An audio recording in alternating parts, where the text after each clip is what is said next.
Cela fait plus de 22 ans depuis l'assassinat de l'ancien président de la République démocratique du Congo, Laurent Désiré Kabila, aux mains de ses enfants soldats. Laurent Désiré Kabila, président de la République, je jure fidélité à la nation. Kabila était le chef de rébellion qui a renversé le président Mobutu du Zaïre en 1997 et restauré le nom du pays. Ce que beaucoup ne savent pas à son sujet, c'est qu'il a passé la majeure partie de sa vie en exil, qu'il s'est engagé dans le commerce illégal d'or et de diamants, ainsi que dans des plans sauvages pour renverser la dictature de Mobutu, son prédécesseur immédiat. Laurent Kabila a brièvement recruté Che Guevara en 1965, ainsi que les armées ougandaises et rwandaises qui ont contribué à l'amener au pouvoir en 1997. Aujourd'hui, nous allons parler de l'histoire de Laurent Kabila, l'ancien président de la République démocratique du Congo qui a été assassiné par ses enfants soldats.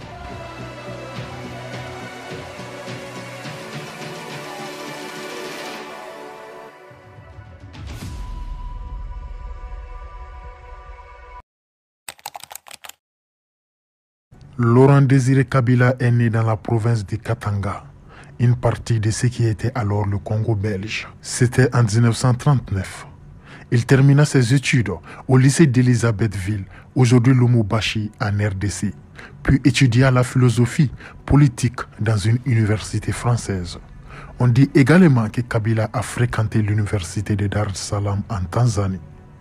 En 1960, alors qu'il avait 21 ans, Kabila est devenu un chef de file des mouvements politiques alliés au premier ministre du Congo indépendant, Patrice Lumumba. À l'aune de l'indépendance du Congo vis-à-vis de la Belgique, le jeune Kabila était l'un des jeunes hommes brillants qui était peut-être devenu une star de la politique de son pays à l'époque. Pourtant, après l'intervention des Nations Unies et l'assassinat de Patrice Lumumba, l'armée a chassé Kabila et d'autres sympathisants dans la brousse où ils ont formé une force de guérilla. Ces jeunes Congolais ont alors formé une rébellion soutenue à la fois par les Chinois et les Russes et par une demi-douzaine d'autres pays africains. La rébellion de ce groupe de combattants a attiré l'attention des États-Unis. Les États-Unis paniquaient à propos d'éventuelles influences soviétiques dans l'Afrique indépendante. Les Américains recrutèrent des officiers belges et des mercenaires. Forcés de battre en retraite, Kabila et ses amis se sont tournés vers les Cubains et Che Guevara pour obtenir de l'aide. Alors, Che Guevara et son équipe sont arrivés à la frontière entre la Tanzanie et le Congo avec un petit contingent de guérilleros. C'était en avril 1965. Cependant, dans son journal publié en 1999, Che Guevara note le manque d'implication de Laurent Désiré Kabila dans le parti et le manque général d'organisation du groupe. Che Guevara a jugé Kabila, qui avait 26 ans à l'époque, comme n'étant pas l'homme de l'air et que Kabila était trop distrait. Cela, de l'avis de Che Guevara, expliquait que Kabila se présente parfois avec des jours de retard pour fournir des fournitures, de l'aide ou des renforts aux hommes de Che Guevara. La révolte de la rébellion de Kabila a été réprimée en 1965 par l'armée congolaise avec le soutien des États-Unis. Mobutu a pris le contrôle de la nation en 1965, a établi une dictature et en 1971 a renommé le pays Zaïre. En 1967, Kabila a fondé le Parti révolutionnaire du peuple, luttant pour établir un territoire marxiste autosuffisant dans la partie orientale du Zaïre. Ce groupe s'est taillé une enclave sur le lac Tanganyika, dans la lointaine province du Kivu. Là, les rebelles de Kabila se sont soutenus en tuant des éléphants, en faisant le commerce de l'ivoire ainsi qu'en extrayant de l'or. Ils ont également reçu une aide et un financement occasionnés de la Chine et du Cuba. Les rebelles de Laurent Désiré Kabila ont également acquis une notoriété internationale en 1975 lorsqu'ils ont enlevé des étudiants américains et un chercheur néerlandais contre la rançon.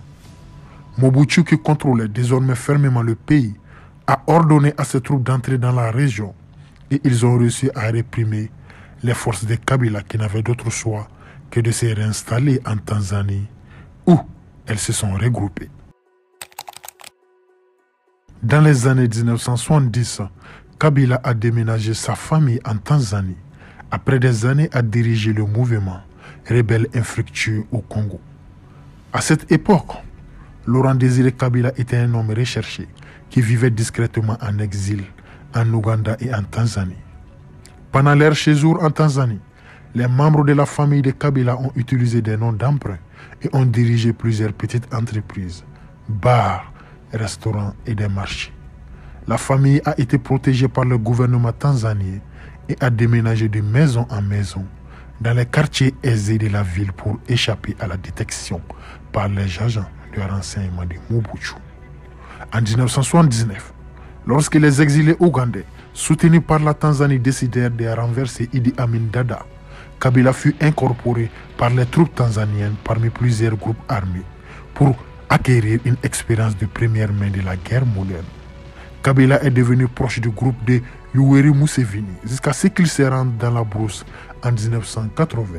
Lors de la première rencontre entre Kabila et Museveni, Kabila aurait demandé des armes afin d'attaquer Mobutu, mais a reçu une condition qui était de ne pas opérer à la frontière entre l'Ouganda et le Congo.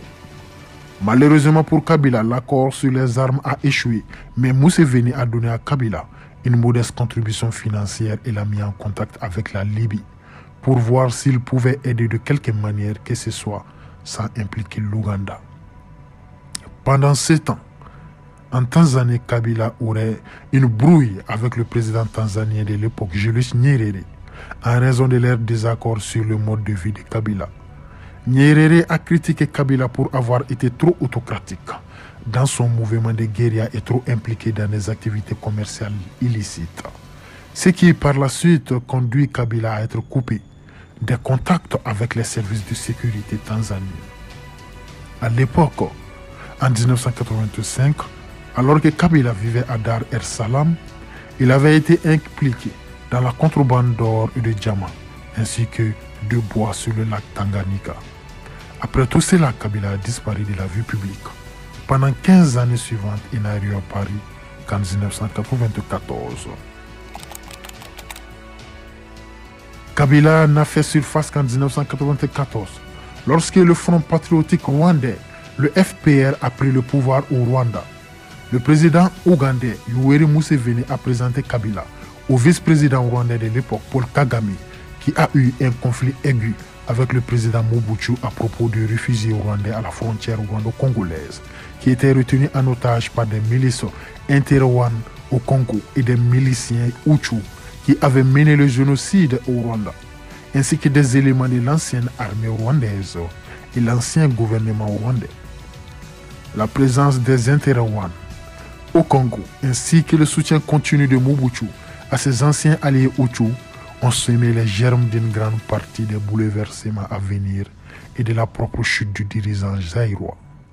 Les inter-Rwandais et d'anciens responsables du gouvernement rwandais ont utilisé les camps de réfugiés au Congo comme base pour lancer des attaques contre le nouveau gouvernement au Rwanda.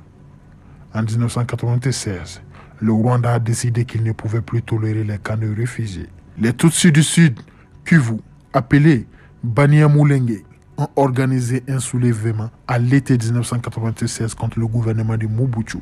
C'était avec le soutien du gouvernement rwandais. Dans la seconde moitié de 1996, l'alliance des Banyamulenge, des rebelles de Kabila, du Rwanda, de l'Ouganda et de l'Angola s'est formée pour renverser Mobutu. Voici donc les raisons pour lesquelles les différents pays et les différents groupes ont soutenu Kabila. L'Ouganda l'a apparemment soutenu comme moyen d'éliminer les groupes d'opposition ougandais à la frontière congo-zaïroise et peut-être aussi pour punir Mobutu. Et dans le cas du Rwanda, comme je l'ai dit plus tôt, il souhaitait éliminer les forces réfugiées Hutu au Congo-Zaïre et peut-être pour punir Mobutu. Le gouvernement angolais était motivé par le souhait de punir Mobutu ainsi que de porter un coup à ses opposants qui étaient les groupes séparatistes ainsi que l'unité de Jonas Savimbi. La coalition a choisi Kabila comme porte-parole Probablement en partie parce qu'il était le plus âgé parmi les fondateurs de l'Alliance des forces démocratiques pour la libération du Congo, AFDL. Initialement, la direction de l'AFDL était censée être collégiale, Kabila n'étant que le porte-parole. Mais lorsqu'il a commencé à se faire appeler président de l'Alliance, d'autres dirigeants se seraient opposés, en particulier le général André Kissassé Ngwadou. Malheureusement pour Kissassé Ngwadou, Kabila s'est senti menacé pour lui et a ainsi consolidé sa base de pouvoir en organisant l'assassinat de Kissassé Ngwadou. On dit que cet assassinat a déplu au Kadogo, les enfants soldats du Congo. Et c'est peut-être la raison pour laquelle ils ont assassiné Kabila en 2001. Pendant ce temps, avec la fin de la guerre froide dans les années 1990, Mobutu avait perdu une grande partie de son soutien financier occidental. Marginalisé par le nouveau système multipartite au Zaïre, ainsi que par des problèmes de santé, Mobutu a finalement cédé le contrôle du gouvernement en mai 1997 à Laurent Kabila et ses forces. Mobutu mourut en exil peu de temps après. Lorsque les forces de l'AFDL ont pris le contrôle de Kinshasa, le 17 mai 1997, elles ont d'abord été accueillies avec un accueil enthousiaste. Kabila a ensuite prêté serment en tant que président de la Nouvelle République démocratique du Congo le 31 mai 1997 et a officiellement commencé son mandat de président. Se sentant menacé au cours de sa présidence, Kabila a suspendu la constitution et changé le nom du pays en République démocratique du Congo.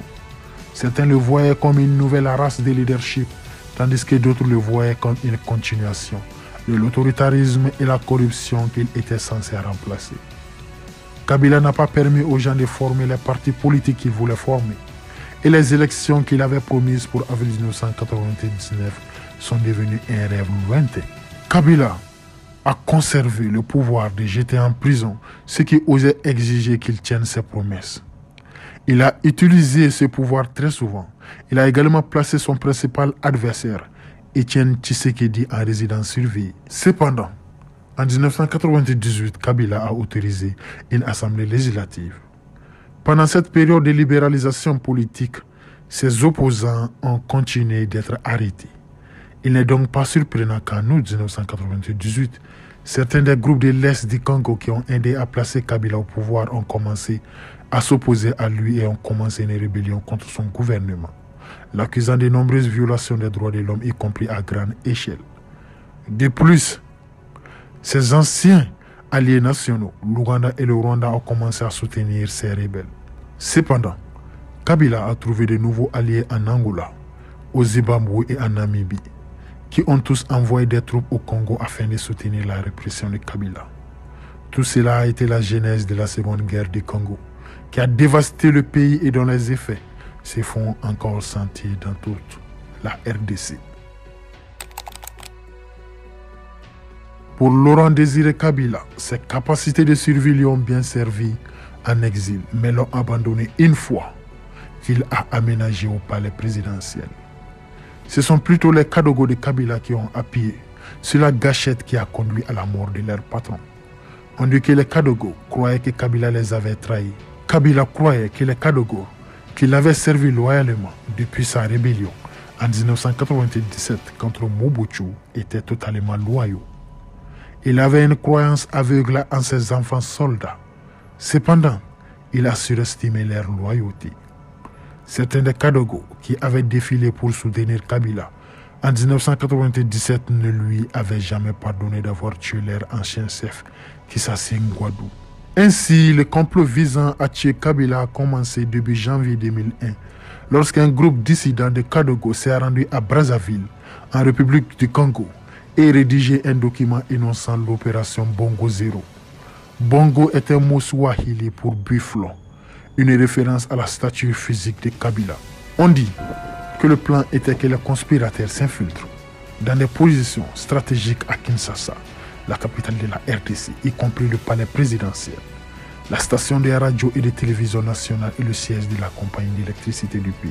L'ensemble du complot impliquait quelques gardes du corps de Kabila au palais présidentiel, dont beaucoup ont été arrêtés après le meurtre. La veille de l'assassinat de Kabila, il avait été témoin de l'exécution de 45 Kadogos, tous soupçonnés de comploter contre lui.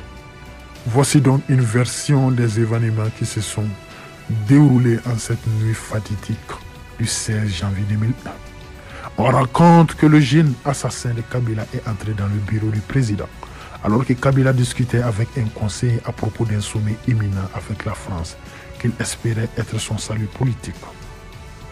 L'assassin s'est penché sur Kabila, supposant que l'adolescent voulait lui parler et a alors sorti un revolver et a tiré 4 fois sur le président, puis s'est échappé avec d'autres conspirateurs, pendant que le palais présidentiel résonnait de coups de feu. 2 jours plus tard, les responsables congolais ont annoncé la mort de Kabila. Son fils Joseph Kabila, alors âgé de 28 ans, est devenu le prochain président du pays. Après les événements de cette nuit fatidique, le 16 janvier 2001, un ancien collaborateur de feu le président congolais, Laurent Désiré Kabila, le colonel Idi Kampa, a été condamné à mort pour avoir tué le président. Un autre haut responsable et son garde-corps ont été impliqués dans le meurtre. Le colonel Idi Kampa était le bras droit de Laurent Désiré Kabila et le chef d'état-major de l'armée. Idi Kampa et Georges Leta ont été reconnus coupables d'avoir été le cerveau de l'assassinat ainsi que plusieurs autres membres de l'équipe du défunt président.